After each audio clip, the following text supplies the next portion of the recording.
নমস্কার বন্ধুরা, একটা নতুন ভিডিও নিয়ে চলে আসলাম সবার জন্য। শীতকালে একটা মেন প্রবলেম যেটা আমরা দেখতে পাই, ইকোলাই প্রবলেম। ইকোলাই প্রবলেমের জন্য অনেক সময় আমরা জেন্টা ইনজেকশন করে থাকি। তো এই জেন্টা ইনজেকশনটা কত পরিমাণ কি দিব, কি পরিমাণ ওষুধ লাগবে, কতটা এনএস লাগবে, আর ইকোলাই থেকে কি করে বাঁচার উপায়, কি করে বাঁচতে পারবো, তার জন্য একটা ভিডিও আপনাদের জন্য সবার জন্য করেছি। ভিডিওটা ভালো লাগলে অবশ্যই লাইক কমেন্ট শেয়ার দিবেন। তো দেখতে পাচ্ছেন যে জেনটা দুটো নেওয়া হয়েছিল, দুটো জেনটা অনেকগুলো ঢালা হলো, এখন এনএসটা দেওয়া হচ্ছে।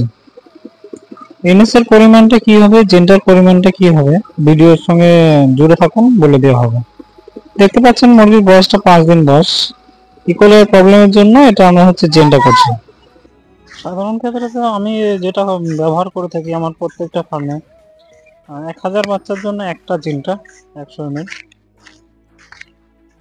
আর 2000 বাচ্চা হলে দুটো জেনটা। আর এনএসের যেটা পরিমাণ হবে সেটা যতটা লাইভ বার্ড আছে 0.25 করে আমি সাধারণত ব্যবহার করে থাকি। 0.25 করে টোটাল পরিমাণ, ধরেন যে 2000 বাচ্চা আছে ইন্টু 0.25 করে দিলে 1000 বাচ্চার জন্য টোটাল লাগে 500 ml। তো 500 ml এর মধ্যে 200 ml আমরা জেনটা নিয়ে নেব, ঠিক আছে, আর বাকিটা নিয়ে নেব এনএস।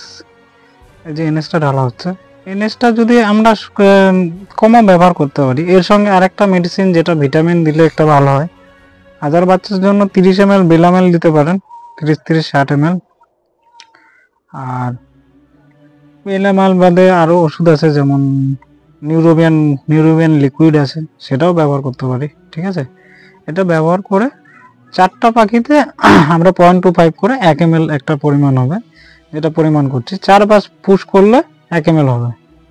1 mlটা একটা দেখে নিলাম, দেখে নিয়ে প্রত্যেকটা পাখিতে যেন 0.25 করে ইনজেকশনটা যায়।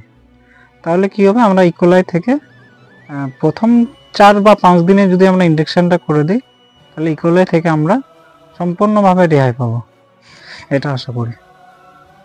তা বাদেও যেন আমরা ইনজেকশন করে থাকি, অনেক সময় হিট ম্যানেজমেন্টের প্রবলেম হয়। হিট কম বেশি হওয়ার কারণে বাচ্চাটা ঘেমে যাওয়ার কারণে আমরা ইনজেকশন করে থাকি। ইনজেকশনটা করলে কি হয়, বাচ্চাটা যেটা ঘেমে গেলে মর্টালিটি হয়, মর্টালিটির সঙ্গে সঙ্গে কমতে শুরু করে। আজকে 4 থেকে 5 দিন বয়সে যখন বাচ্চাটা একবার ঘেমে যাবে, তো আমার একটা সাজেস্ট আছে কি, অবশ্যই যেন আপনারা একবার ইনজেকশনটা করে ট্রাই করে দেখতে পারেন। ইনজেকশনটা করলে 100% আপনার একদম সফল হবেন। এটা ছাড়াও আপনারা অ্যামিকাসিন করতে পারেন। অ্যামিকাসিন যেমন 1000 বাচ্চা